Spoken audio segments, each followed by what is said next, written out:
आज़ाद group द्वारा संचालित आज़ाद CGPSC academy के ऑफिशियल यूट्यूब चैनल पर आप सभी का स्वागत है। ये बृहद मंच छत्तीसगढ़ लोक सेवा आयोग द्वारा आयोजित किए जाने वाले CGPSC एग्जाम, साथ ही अन्य सभी एग्जाम, CG व्यापम तथा छत्तीसगढ़ राज्य में आयोजित होने वाली सभी प्रतियोगी परीक्षाओं की तैयारी करने वाले सभी अभ्यर्थियों के लिए ये समर्पित एक व्यापक मंच है। इसके माध्यम से आप सभी संपूर्ण छत्तीसगढ़ राज्य का व्यापक अध्ययन, समान अध्ययन की व्यापक विषय वस्तु का विषयवार अध्ययन, साथ ही CSET की विषय वस्तु और करंट अफेयर्स की व्यापक विषय वस्तु की निरंतर क्लासेस आप लोग की यहाँ पर इस चैनल पर हो रही हैं। साथ ही आप सभी के लिए एक निशुल्क मासिक करंट अफेयर्स की पत्रिका दी जा रही है आप लोगों को। ये पत्रिका आपको आज़ाद CGPSC एकेडमी के ऑफिशियल एप्लीकेशन में मिलेगी। ये ऐप आपको गूगल प्ले स्टोर पे मिल जाएगा या फिर इस ऐप की लिंक आपको डिस्क्रिप्शन में वीडियो में मिल जाएगी। तो आप सभी आज़ाद CGPSC एकेडमी के एप्लीकेशन को डाउनलोड करिए। इस एप्लीकेशन के माध्यम से आपका कोई भी किसी प्रकार का डाउट होता है तो एक चैट सेक्शन मिलेगा, वहां से आप हमसे जुड़ सकते हैं। चैट सेक्शन से आप कोई भी किसी भी तरीके की जो भी आपकी शंका समाधान हो आप लोग कर सकते हैं। संस्थान के द्वारा आपको कंप्लीट पूरी मदद की जाएगी। यदि आप हमारे साथ जुड़ करके व्यापक अध्ययन करना चाहते हैं, कंप्लीट अपने एग्जाम को लेकर के विषयवार समग्रता से आसान भाषा में संपूर्ण पाठ्यक्रम की तैयारी करना चाहते हैं, तो आपको एप्लीकेशन के स्टोर सेक्शन में सारे कोर्सेज मिल जाएंगे। आप अपने कोर्सेज से जाकर के क्लास कर सकते हैं। किसी प्रकार के डाउट होने पर चैट सेक्शन में हमसे पूछ सकते हैं। तो इस यूट्यूब चैनल के माध्यम से आप सभी की व्यापक क्लासेज रेगुलर निरंतर हो रही हैं। आप सभी हमारे साथ जुड़ करके प्रतिदिन के स्तर पे क्लास करिए। यदि आप पहली बार इस चैनल पे आए हैं तो निश्चित तौर पे इसको सब्सक्राइब करिए ताकि प्रतिदिन की क्लासेस का नोटिफिकेशन आप तक पहुंच सके। बेल आइकन जरूर इसको लीजिए। साथ ही छत्तीसगढ़ के सभी छात्रों तक इसे पहुंचाने का प्रयास करिए। हर एक वीडियो को सभी के साथ शेयर करिए, इस चैनल को शेयर करिए और अपने मित्रों को बताइए और एक व्यापक तैयारी हमारे साथ प्रतिदिन के स्तर पे प्रारंभ करिए। तो चलिए आज की क्लास प्रारंभ करते हैं। तो ऑस्कर अवार्ड 2022 वितरित किए जा चुके हैं। 27 मार्च 2022 को ये इवेंट हुआ था आपका, और ये जो इस बार दिए गए हैं 94th यानी कि 94वें ऑस्कर अवार्ड का वितरण हुआ है। ठीक है, और ये अवार्ड जो है आपके लॉस एंजलिस USA में जैसा कि इनका आयोजन होता है, तो Dolby theatre Los Angeles USA में जो है ये अवार्ड प्रदान किए गए। तो इसमें जो काफ़ी कैटेगरी हैं, मल्टीपल कैटेगरी होती हैं, कुछ इंपॉर्टेंट है, सभी को याद करने की ज़रूरत नहीं होती है, लिस्ट काफ़ी बड़ी होती है। 3-4 चीज़ें आप याद कर लीजिए जो उम्मीद है कि प्रश्न पूछे जाने की सबसे ज़्यादा।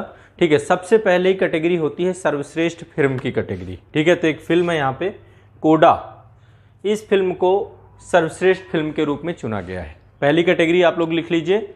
सर्वश्रेष्ठ फिल्म जो है आपकी कौन सी है? इसके निर्देशक का नाम है सियान हेडर। सियान हेडर के निर्देशन में ये फिल्म बनी थी कोडा। इसको सर्वश्रेष्ठ फिल्म आपका ऑस्कर की कैटेगरी में आपको दिया गया है। तो सबसे इम्पोर्टेंट ये है।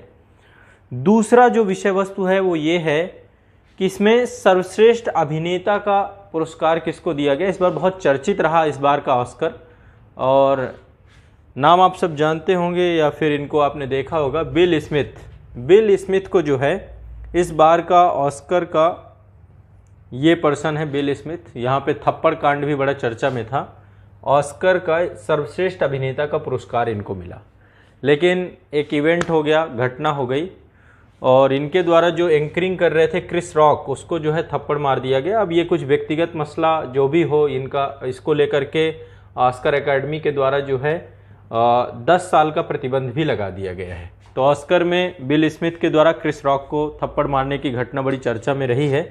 तो इनको सर्वश्रेष्ठ अभिनेता का पुरस्कार मिला है बिल स्मिथ को। फिल्म का नाम जो है किंग रिचर्ड है। किंग रिचर्ड फिल्म के अभिनय के लिए किंग रिचर्ड, ठीक है, अभिनेता है बिल स्मिथ। सर्वश्रेष्ठ अभिनेत्री का पुरस्कार जो इस बार मिला है उसका नाम है जेसिका चेस्टन। जेसिका चेस्टन, ये है जेसिका चेस्टन। जेसिका चेस्टन। बस ये 3 महत्वपूर्ण हैं। बाकी देखो बहुत सारी कैटेगरी है यहाँ पे। ये आप कैटेगरी यहाँ पे देख रहे हैं। बेस्ट एक्टर बिल स्मिथ को मिला है किंग रिचर्ड के लिए। बेस्ट एक्ट्रेस आपका जेसिका चेस्टन को मिला है। इनकी जो फिल्म है, फिल्म का नाम लिख लीजिएगा, the eyes of Tammy fair. Tammy fair, the eyes of Tammy fair, the eyes of Tammy fair. इस फिल्म के लिए जो है बेस्ट एक्ट्रेस का पुरस्कार जेसिका चेस्टन को मिला है। ठीक है, इसके बाद फिर सर्वश्रेष्ठ फिल्म जो आपकी है वो है कोडा। ठीक है, ये आपको याद रखना है। 3 कैटेगरी हैं, बाकी देखो कई सारी कैटेगरी हैं। Short film animation the windshield wiper को मिला है। Best live action short film the long good boy को मिला है। बेस्ट म्यूजिक ड्यून को मिला है। बेस्ट फिल्म एडिटिंग ड्यून को मिला है।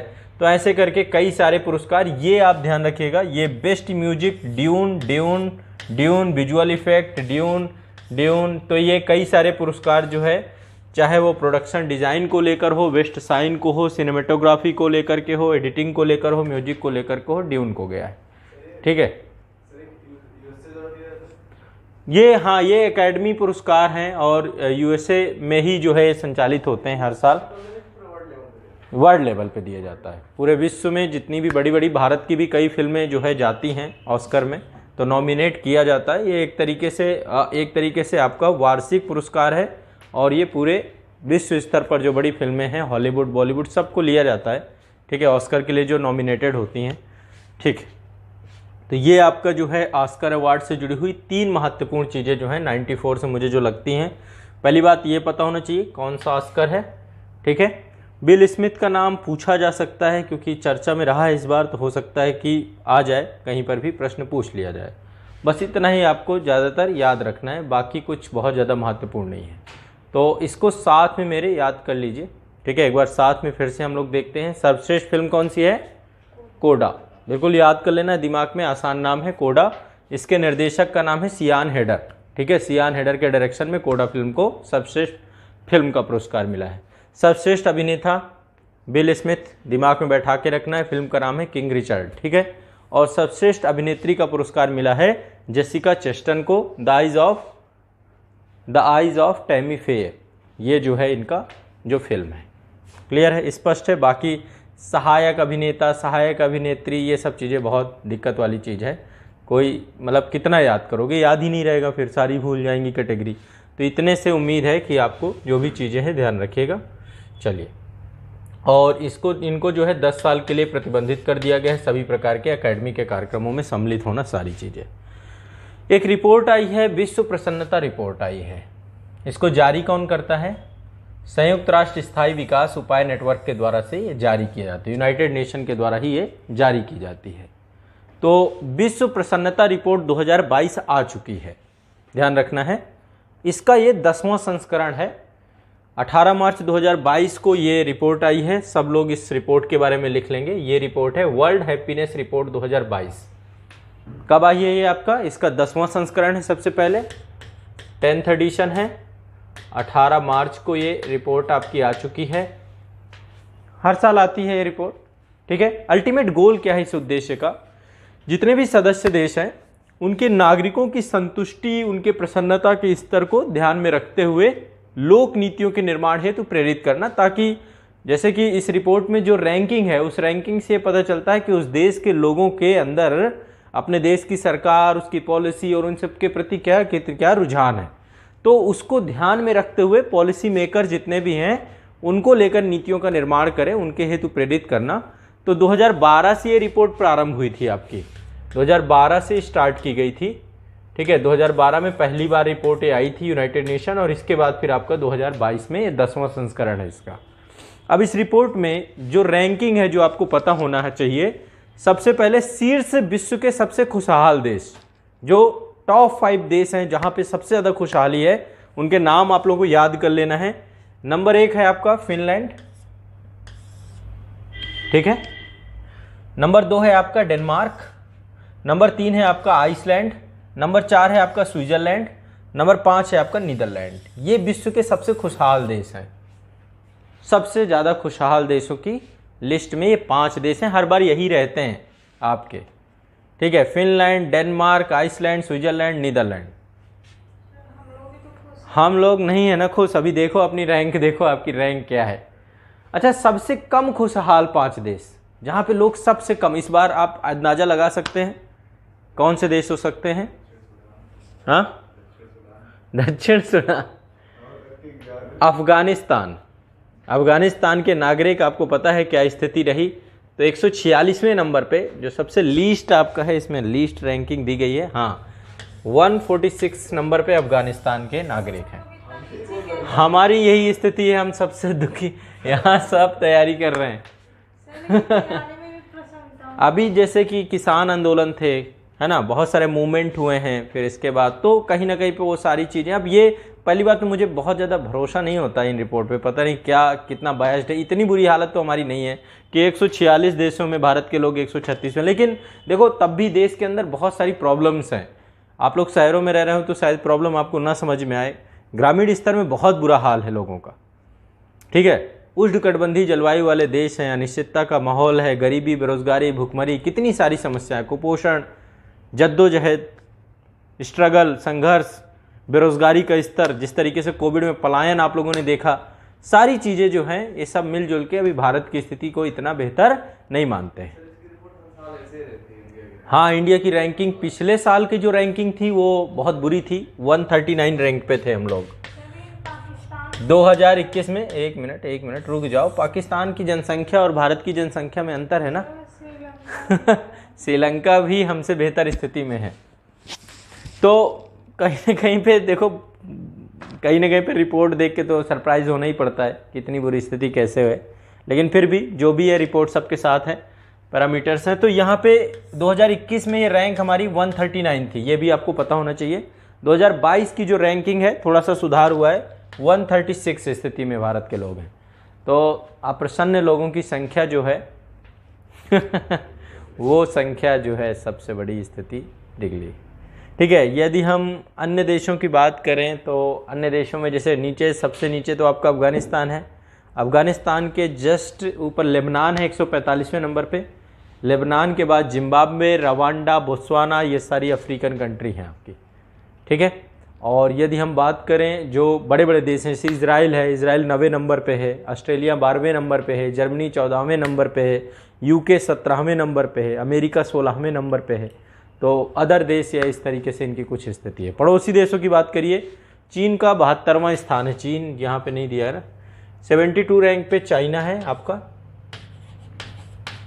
ठीक है।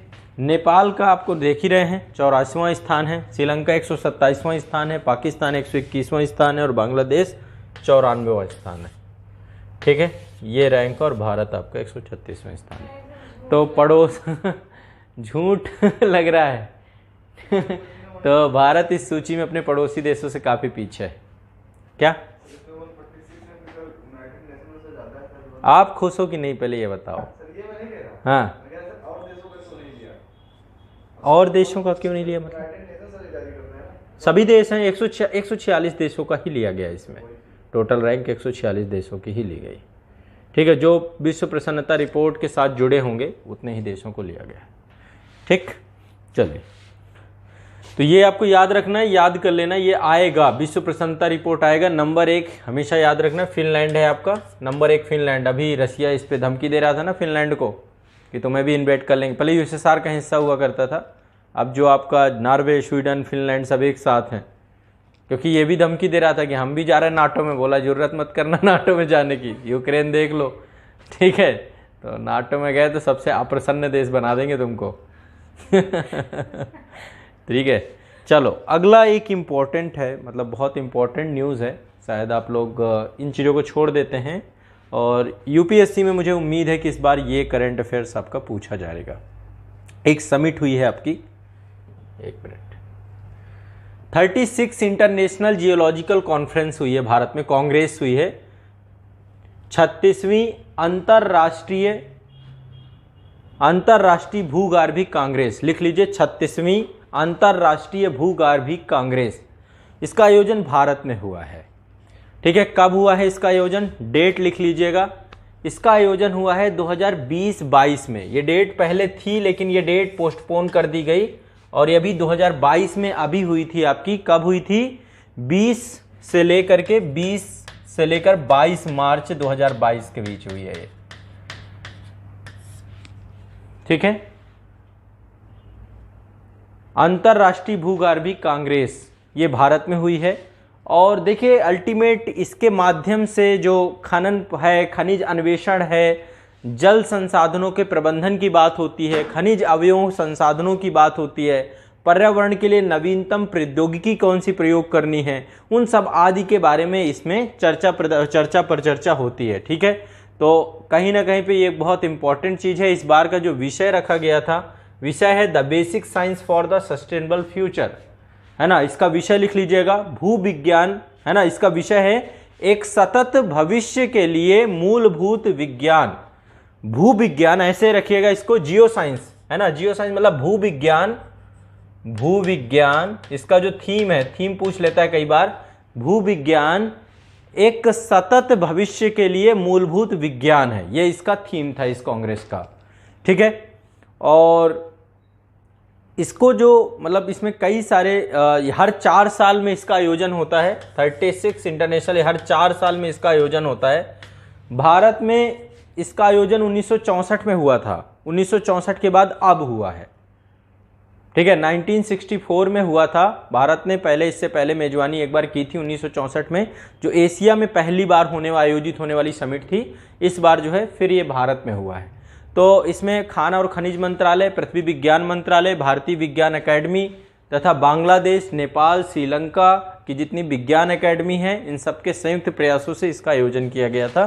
ठीक है, तो अल्टीमेट जो है एक बहुत इंपॉर्टेंट ये संस्था के तौर पे है। तो ये पृथ्वी विज्ञान की उन्नति प्रतिष्ठित वैश्विक मंच के तौर पे है, और इसका पहला सत्र जो है 1878 में फ्रांस में हुआ था। उद्देश्य क्या है इसका, वैश्विक भूवैज्ञानिक समुदाय को नियमित अंतराल पर बैठक के लिए एक संगठनात्मक ढांचा प्रदान करना, उसका अवसर देना, और साथ में जो जितनी भी आपकी जो इन्वायरमेंटल, जितनी महाद्वीप महासागर के भूवैज्ञानिक समस्याएं हैं, उन समस्याओं के बारे में चर्चा करना। ठीक है, तो ये एक बहुत इंपॉर्टेंट संस्था के तौर पे है। इससे पहले जो 35वां हुआ था वो केप टाउन दक्षिण अफ्रीका में हुआ था इसके पहले। ठीक है, 34वां सत्र जो आपका हुआ था वो ब्रिस्बेन ऑस्ट्रेलिया में हुआ था, और 35वां भारत में हुआ है, ये ध्यान रखना है आपको। क्लियर है, स्पष्ट है। ठीक है, कहाँ पे भारत में हुआ, नई दिल्ली में, वर्चुअल समिट थी ये। ठीक है, एक वर्चुअल समिट के तौर पे भी, जितनी ज़्यादातर समिट हो रही सारी वर्चुअल ही हो रही हैं, विश्व के बड़े लीडर सभी कहीं आ जा नहीं रहे हैं। ठीक है, जब तक कोविड प्रोटोकॉल अभी कम से कम इस रूप में चल रहा है। ठीक है, तो 3 स्मारक डाक टिकट इसमें जारी किए गए थे। और ठीक है, चलिए, तो एक ये जरूर याद रखिएगा, अंतरराष्ट्रीय भूवैज्ञानिक कांग्रेस की समिट, ये एक बहुत महत्वपूर्ण है। भारत की 13 प्रमुख नदियों के कायाकल्प के लिए एक दस्तावेज जारी किया गया है, एक विस्तृत परियोजना रिपोर्ट जारी की गई है।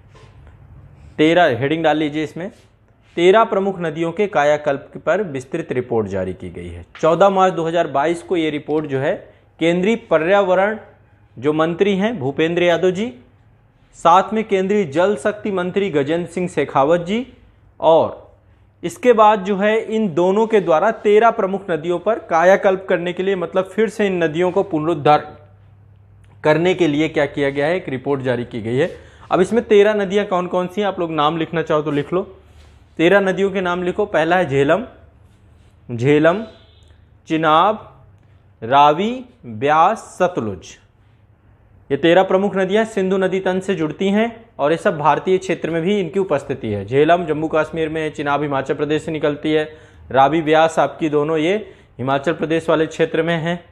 ठीक है, फिर ये सब चली जाती हैं सिंधु नदी में मिल जाती हैं। सतलुज, ये 5 हो गई हैं। इसके बाद यमुना, ब्रह्मपुत्र, लूनी नदी। लूनी कहाँ पे है, राजस्थान की अंतःस्थलीय नदी है। ठीक है, नर्मदा, गोदावरी, महानदी, कृष्णा, कावेरी। टोटल काउंट करिए कितनी हो गई। तो टोटल ये पूरे देश के भौगोलिक क्षेत्रफल का 57.45% हिस्सा, इनका जो टोटल नदी बेसिन है वो देश के 57.45% को जो है कवर किया करता है।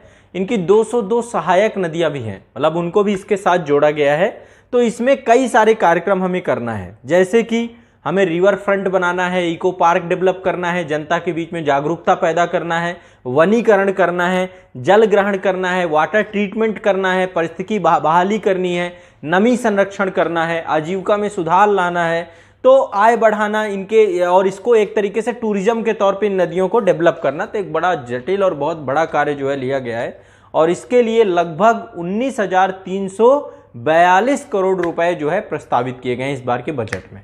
तो 13 नदियों के कायाकल्प का विस्तृत दस्तावेज जो है जारी किया गया है, ध्यान रखिएगा इस बात को, ठीक है, ठीक। और इसमें भारतीय वानिकी अनुसंधान एवं शिक्षा परिषद तकनीकी सहायता के लिए ये 2 संस्थान जो है इसके साथ जुड़ेंगे, ठीक है। तो ये भी ध्यान रखिएगा, क्लियर है। एक इम्पोर्टेंट न्यूज़ के तौर पे ये भी है, किसी भी तौर पे भी पूछा जा सकता है इसमें। इसमें एक जल मंत्रालय के है? जल मंत्रालय नहीं है इसमें 2 मंत्रालय हैं, दोनों मंत्रालयों का नाम लिख लीजिए। पहला मंत्रालय है केंद्रीय पर्यावरण मंत्रालय और दूसरा है केंद्रीय जल शक्ति मंत्रालय।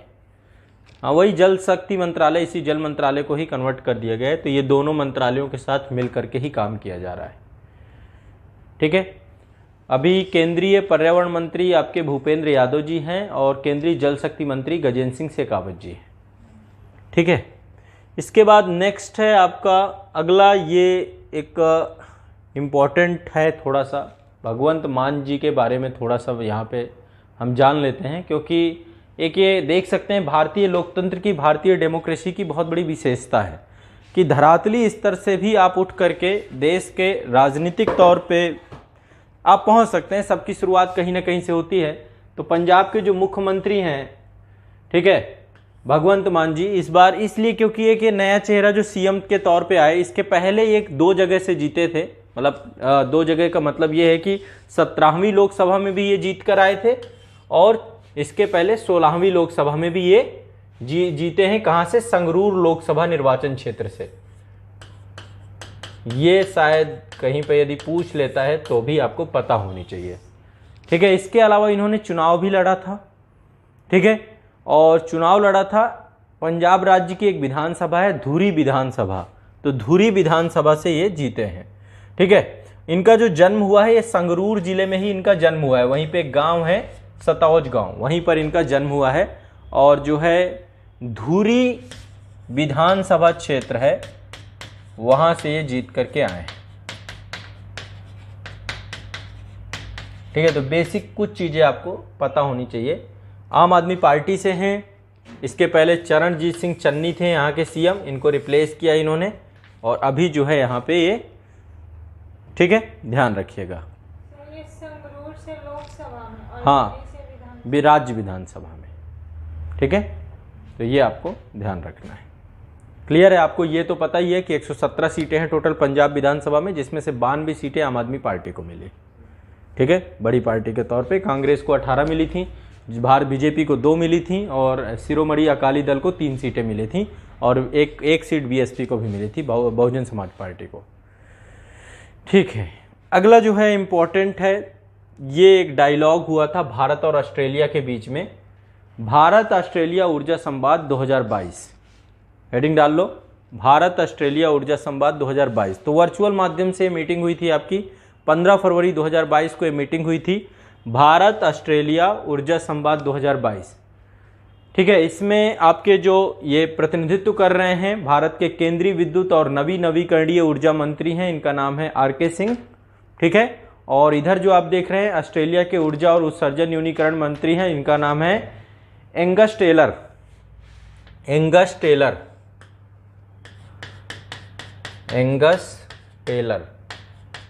इन दोनों के बीच में ये बैठक हुई थी और ये आपकी जो है 4थी ऊर्जा बैठक के तौर पे आप इसे देख सकते हैं। तो इसका जो मुख्य विषय था, थीम था इसका कि ऊर्जा के क्षेत्र में क्या बदलाव हो रहे हैं, उस विषय पे चर्चा होनी थी। और इसमें एक तरीके से नवीकरणीय ऊर्जा जो है आपकी, नवीकरणीय ऊर्जा प्रौद्योगिकी से जुड़े हुए कई सारे हस्ताक्षर भी किए गए हैं कई सारे विषयों पर। अब देखो ओवरऑल जो मेन थीम चल रहा है अब इंटरनेशनल लेवल पे, वो ये चल रहा है कि वैश्विक उत्सर्जन में कमी लाना है, ग्लोबल वार्मिंग में कंट्रोल करना है, चाहे पेरिस समिट रही हो, पेरिस समझौता रहा हो या इसके पहले क्योटो प्रोटोकॉल था, ठीक है। तो अब अल्टरनेटिव एनर्जी के तौर पे नवीकरणीय एनर्जी है, जिसमें सोलर एनर्जी हो गया आपका, या पवन ऊर्जा हो गई, या फिर आपकी भूतापीय ऊर्जा को अब खत्म करना है, इसके रिप्लेसमेंट के तौर पे आपका जो है ये नवीकरणीय ऊर्जाओं को देखना है।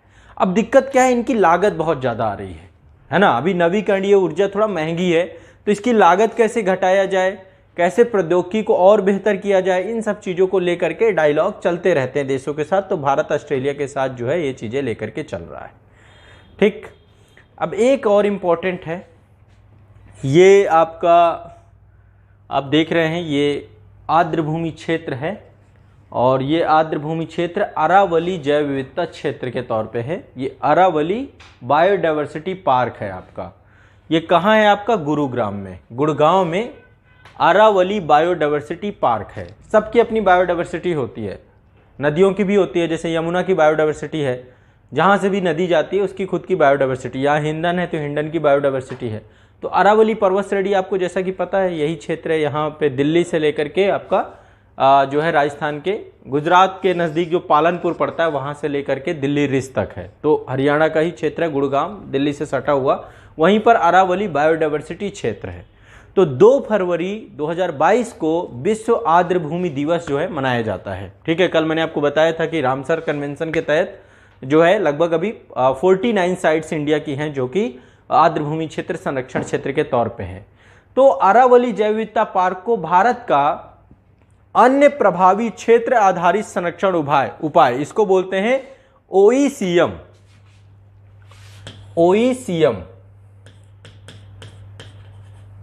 ये कैटेगरी बनाई गई है, अन्य प्रभावी क्षेत्र आधारित संरक्षण उपाय, other effective area based conservation measures. ठीक है, इसके तहत इसको संरक्षित घोषित किया गया है। ये भारत का पहला OECM साइट है, भारत की पहली फर्स्ट OECM साइट है अरावली बायोडाइवर्सिटी पार्क।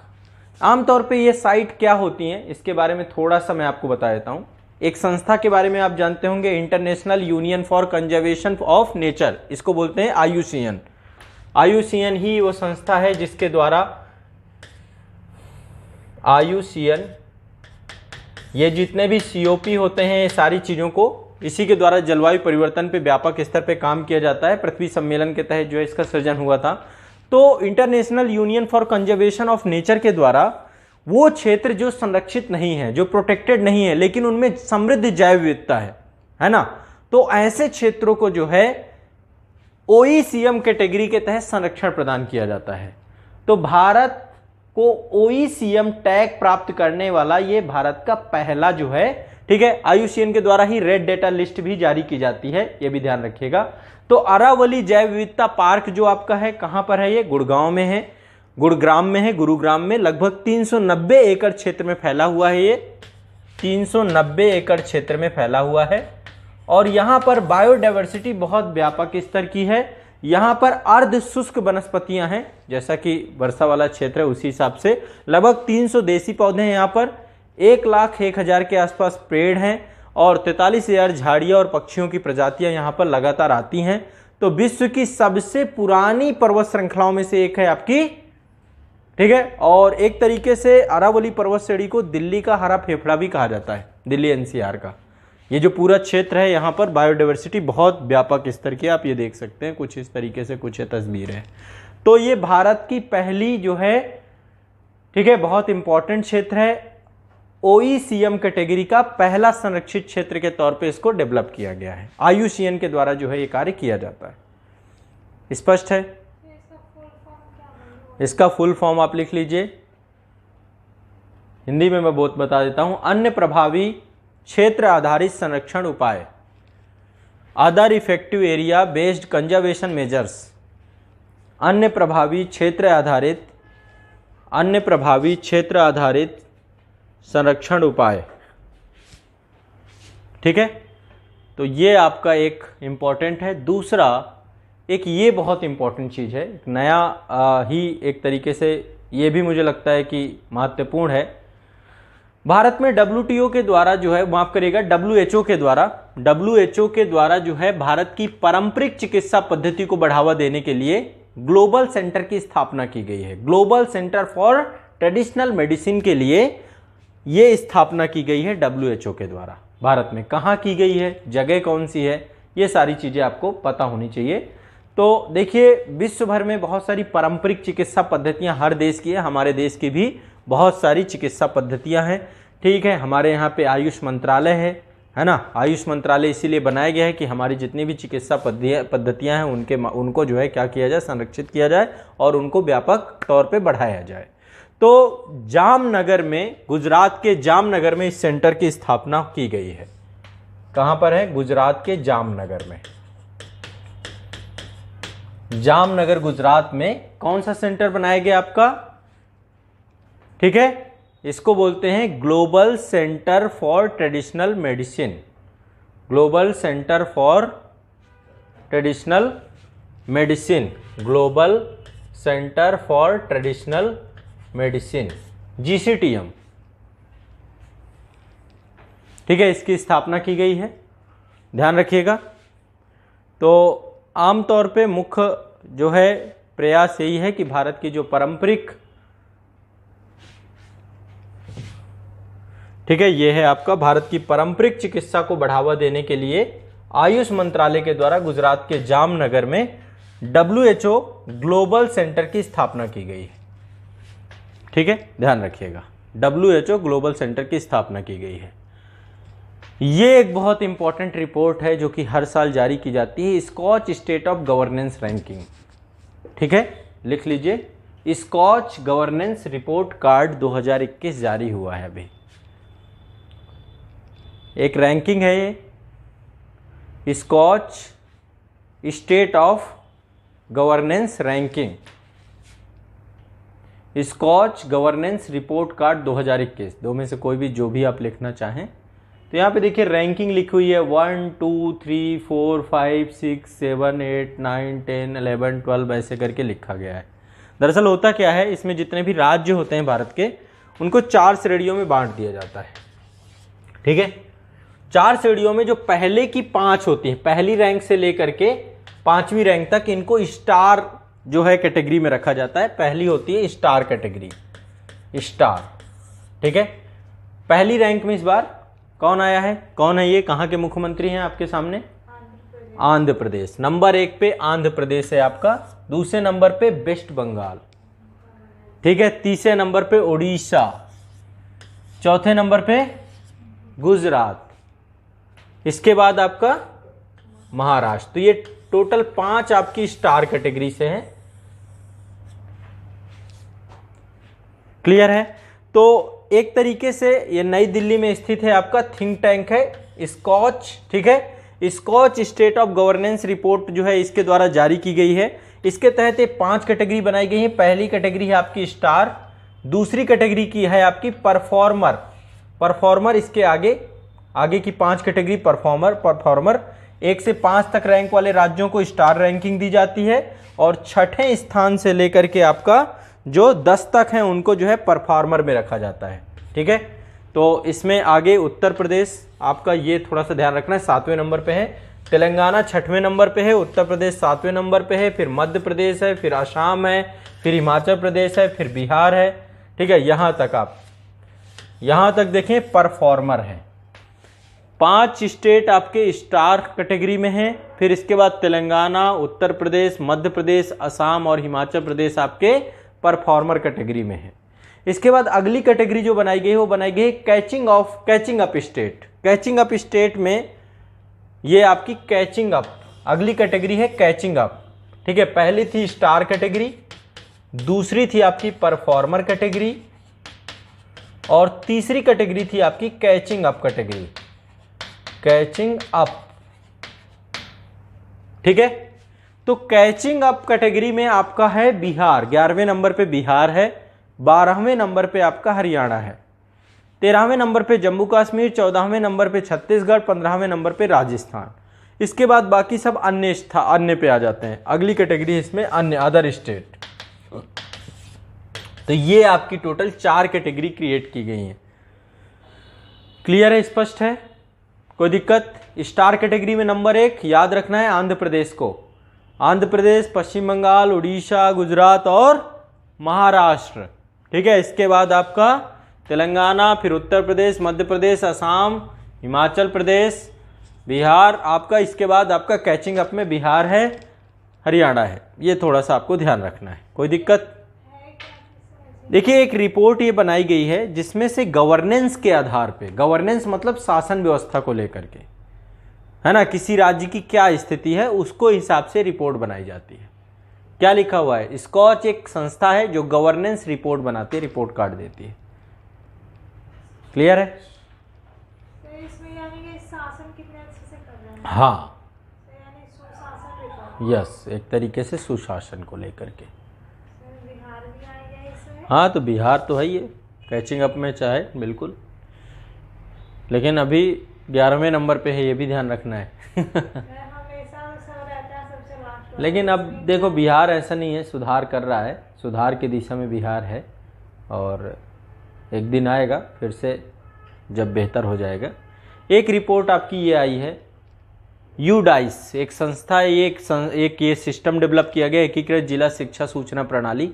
तो इसके तहत जो है एक तरीके से जितने भी स्कूली शिक्षा हैं, स्कूली शिक्षा चाहे वो प्राथमिक शिक्षा हो, उच्च प्राथमिक शिक्षा हो, माध्यमिक शिक्षा हो, उच्च माध्यमिक शिक्षा हो, तो जो स्कूली शिक्षा मिलती है आपकी, कहें तो 12th तक की शिक्षा जो आपकी होती है, 12वीं तक की शिक्षा, तो इसमें छात्र शिक्षा का अनुपात कितना है, लड़कियों के नामांकन का स्तर कितना है, ठीक है, इसमें क्या सुधार है, ये सारी चीज़ों को लेकर के एकीकृत जिला शिक्षा सूचना प्रणाली रिपोर्ट आपकी 2020-21 आपकी अभी जारी हुई है। क्लियर है? ये कौन जारी करता है? आपका शिक्षा मंत्रालय जारी करता है। 9 मार्च 2022 को ये रिपोर्ट आपकी जारी हुई है, शिक्षा मंत्रालय जारी करता है, 9 मार्च 2022 को ये रिपोर्ट आपकी जारी हुई है। क्लियर है? एकीकृत जिला शिक्षा सूचना प्रणाली, ये एक रिपोर्ट है आपकी, ये जारी की गई है। अब देखिए यहाँ पर ये दिए गए हैं आपके एकीकृत शिक्षा सूचना प्रणाली में, इसमें जो है क्या क्या चीज़ें, इसमें राज्य के सभी राजकीय, गैर राजकीय प्राथमिक और उच्च प्राथमिक, माध्यमिक, उच्च माध्यमिक विद्यालयों की शैक्षणिक सूचनाओं को संकलित कर कंप्यूटरीकृत डेटाबेस का इसमें निर्माण किया जाता है।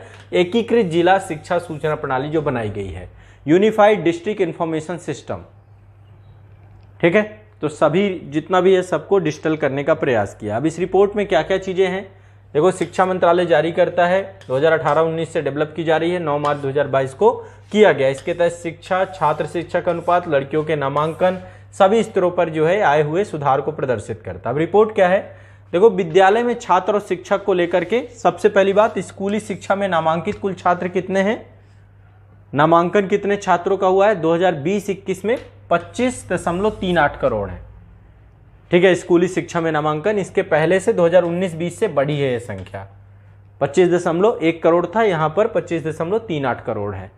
शिक्षकों की बात करें तो टोटल शिक्षक जो हैं अभी हैं 96.96 लाख, 96 लाख के आसपास, मतलब मान लीजिए 96 लाख के आसपास शिक्षक है टोटल, ठीक है। 2019-20 की तुलना से शिक्षकों की संख्या भी बढ़ी है। इसके बाद अवसंरचना की बात भी की गई है कि बिजली कनेक्शन कितने विद्यालयों में है, कुल विद्यालयों में 12.2 करोड़, सोचिए, ठीक है। और इसके बाद मतलब 84% विद्यालय हैं जो हमारे बिजलीकृत हैं। पेयजल की सुविधा कितनी है, 95.2% विद्यालयों में पेयजल की सुविधा है। इसके अलावा शौचालयों का निर्माण 93.91% विद्यालयों में शौचालयों का निर्माण हो चुका है, ठीक है। इसके अलावा कंप्यूटर किन किन विद्यालयों में है, तो यहाँ पे लिखा है 6 लाख विद्यालयों में कंप्यूटर की व्यवस्था हो चुकी है। इंटरनेट 3.5 लाख के आसपास है जहाँ पे इंटरनेट की सुविधा हो चुकी है। तो इस तरीके से पूरी रिपोर्ट आपकी होती है, जारी की जाती है। आप इस रिपोर्ट को एक बार आप देख लीजिएगा, ठीक है। इसमें इंपॉर्टेंट 2-3 चीज़ें हैं जो ध्यान रखना है आपको। सबसे पहली बात, इसका फुल फॉर्म आपको पता होना चाहिए, एकीकृत जिला शिक्षा सूचना प्रणाली, ठीक है। इसी को unified district information system for education कहा जाता है, इसी को यूडाइस कहा जाता है, यूडाइस प्लस, ठीक है। तो इसके लिए जो है शिक्षा मंत्रालय के द्वारा ये डेटा जारी किया गया है। इसमें 2020-21 में टोटल छात्र कितने हैं, 25.38 करोड़ के आसपास, शिक्षक कितने हैं 96.96 लाख के आसपास। विद्यालयों की अवसंरचना की बात करें तो बिजली का कनेक्शन लगभग 84% विद्यालयों में है, पेयजल लगभग 92%, इसके अलावा शौचालय का निर्माण 93% के आसपास है, 93.91। कंप्यूटर की बात करें तो 6 लाख विद्यालयों में है, इंटरनेट 3.5 लाख विद्यालयों में, 3.7 लाख, ठीक है। तो ये आपकी टोटल रिपोर्ट है। बाकी ठीक है, बहुत ज़्यादा डेटा याद करने की ज़रूरत नहीं है। तो ये छात्र जो टोटल नामांकन हुआ है वो है आपका 25.38 करोड़, ठीक है, तो ये रिपोर्ट एक बार आप लोग देख भी लीजिएगा, इंटरनेट में भी आपको मिल जाएगी, आपको ध्यान रखना है। ठीक है, एक पहल चालू की गई है आपकी, इसका नाम है समर्थ। आपको पता होना चाहिए समर्थ पहल किस लिए है। एक तरीके से उद्यमिता प्रोत्साहन करने के लिए, उद्यमिता प्रोत्साहन का मतलब है जो महिला उद्यमी है हमारे यहाँ पे, जो स्टार्टअप है महिला उद्यमी, इनको प्रोत्साहित करने के लिए एक अभियान चालू किया गया है जिसका नाम रखा गया है समर्थ। ठीक है, समर्थ अभियान किससे जुड़ा हुआ है, लिख लो। समर्थ अभियान आपका जुड़ा हुआ है उद्यमिता प्रोत्साहन के से जुड़ा हुआ है। ये महिलाओं के लिए विशेष उद्यमिता प्रोत्साहन अभियान, इसका नाम है समर्थ। महिलाओं के लिए विशेष उद्यमिता प्रोत्साहन अभियान, ये केंद्रीय सूक्ष्म लघु और मध्यम उद्यम मंत्रालय के द्वारा ये प्रारंभ किया गया है। 7 मार्च 2022 को इसको प्रारंभ किया गया है। अल्टीमेट गोल इसका ये है कि महिलाओं को रोजगार के नए अवसर प्रदान करना, उन्हें आत्मनिर्भर बनाना, स्वतंत्र बनाना। ठीक है, तो ओवरऑल इसमें यह है कि मंत्रालय के द्वारा जो कौशल विकास योजनाओं के अंतर्गत आयोजित जो कौशल विकास कार्यक्रम है उसमें 20% सीटें जो है महिलाओं को आवंटित की जाएंगी। ठीक है, तो 20% आरक्षण की बात है। इसके अलावा जो महिलाओं के स्वामित्व वाले एमएसएमई हैं, महिलाओं के नाम से जो है जो एमएसएमई सेक्टर हैं, उन सभी एमएसएमई सेक्टर के लिए जो है क्या किया जाएगा, उनकी विपणन, बेचने को लेकर के सहायता प्रदान करने का प्रयास किया जाएगा। व्यापक स्तर पे उद्यम रजिस्ट्रेशन करवाया जाएगा, उद्यम पंजीकरण कराने का भी विशेष अभियान चलाया जाएगा। तो इस पहल के माध्यम से मंत्रालय के द्वारा महिलाओं को रोजगार के नए अवसर, साथ में कौशल विकास, बाजार विकास आदि में सहायता प्रदान करने का प्रयास किया जाएगा। तो समर्थ किससे जुड़ा हुआ है, महिला उद्यमिता अभियान से जुड़ा हुआ है। महिलाओं को क्या करना, उनको जो है एम्पावर्ड करने के उद्देश्य से इसको जोड़ सकते हैं। महिलाओं के लिए विशेष उद्यमिता अभियान, ये याद रखना है, पूछा जा सकता है। क्लियर है। अब देखो हमारे यहाँ पे बेटी बचाओ बेटी पढ़ाओ योजना, यहाँ पे ये लिखा हुआ है समर्थ के बारे में, यहाँ पे लिखा हुआ है ठीक है, निःशुल्क कौशल विकास कार्यक्रमों में ये लिखा हुआ है ना 20% के आसपास आपका जो है ये सीटें वो आवंटित की जाएंगी। ठीक है, उद्यम पंजीकरण के लिए काम किया जाएगा। राष्ट्रीय लघु उद्योग निगम के वाणिज्यिक योजनाओं पर 20% का जो है छूट होगी, प्रसंस्करण शुल्क पर, ये सारी चीज़ें। एक ये आपका जो है कन्या उत्सव मनाया गया है, कन्या शिक्षा प्रवेश उत्सव। ये आपका बेटी बचाओ बेटी पढ़ाओ अभियान जो है उसी के अंतर्गत है और इसका उद्देश्य 7 मार्च 2022 को महिला एवं बाल विकास मंत्रालय ने औपचारिक शिक्षा और कौशल प्रणाली की तरफ जो बच्चियां हैं 11 साल से 14 साल तक की बच्चियां, 11 साल से 14 साल तक की जो बच्चियां हैं, उन बच्चियों के प्रवेश को लेकर के प्रयास किया है ये। ठीक है, तो 7 मार्च 2022 को महिला एवं बाल विकास मंत्रालय ने औपचारिक शिक्षा या कौशल प्रणाली की तरफ किशोरियों को वापस स्कूल लाने के लिए ये एक अभियान चलाया है, कन्या शिक्षा प्रवेश उत्सव, इसकी शुरुआत की है। ये ध्यान रखना है आपको, मतलब इनकी नामांकन करना। ठीक है, ज़्यादा से ज़्यादा लोगों को, तो यूनिसेफ के सहयोग से शिक्षा मंत्रालय के द्वारा ये अभियान प्रारंभ किया गया है, कन्या शिक्षा प्रवेश उत्सव। ठीक है, वित्त पोषण इसका सर्व शिक्षा अभियान के तहत किया जाएगा और इसके तहत जो अन्य योजनाएं हैं उन योजनाओं को भी इसके तहत जोड़ने का प्रयास किया जाएगा। ठीक है, तो ये रहा आज का आपका करंट अफेयर से जुड़े हुए लगभग टॉपिक। कितने टॉपिक हो गए होंगे आज के, एक बार काउंट कर लीजिए। ठीक है, कुछ इंपॉर्टेंट अभी आगे और करेंगे हम लोग, अब क्रम से चलता रहेगा सिलसिला आप लोगों का पर डे के स्तर पे। बस अपने शॉर्ट नोट्स बनाते जाओ जितना मैं बताता जाऊं। हो गए 10 के आसपास हो गए ना, हाँ 11 हो गए ना, ठीक, इनफ है, पर्याप्त है। ठीक है, तो ये आपका अभी का करंट अफेयर्स हो गया। अब आगे रेगुलर कंटिन्यूअस से चलता रहेगा, आपके एग्जाम तक मैं आपका करंट अफेयर्स में काफ़ी हद तक आपकी मदद कर दूंगा। लगभग आपका हर तरीके की करंट अफेयर्स होगी। धीरे धीरे इसको और जो जितना एक साल का आपका करंट अफेयर्स है पूरा 2021-22 का, वो पूरा कवर होगा इस पूरे सेगमेंट पे। हाँ, तो 11 टॉपिक हैं, इनफ है। 10 से 11 टॉपिक डेली आपको, और इतने याद कर लेना ही। मैं बस चाह रहा हूँ कि ये तुरंत सिनॉप्सिस 1-2 बार अपने 2-2 पेज 3-3 पेज में आपके बनेंगे, तुरंत इनको याद कर लेना है या अपने पास रखना है। ठीक है, और इसके बाद जो है एक मैगजीन मंथली मैं आपको बता दूंगा, जो वार्षिकांक कोई आएगा एग्जाम से पहले उसको भी आपको ले लेना है, तो उसमें और इसमें मिला के रिवाइज हो जाएंगी सारी चीज़ें। बट कोई ज़रूरत नहीं है, मैं जितना करा दूं इतना ही अपने आप में पर्याप्त होगा, क्योंकि आप एक सोर्स से पढ़ोगे, मैं मल्टीपल सोर्स से आपको कंटेंट अवेलेबल कराऊंगा। ठीक है, तो चलिए ये आपका ये करंट अफेयर्स को लेकर के सेगमेंट है।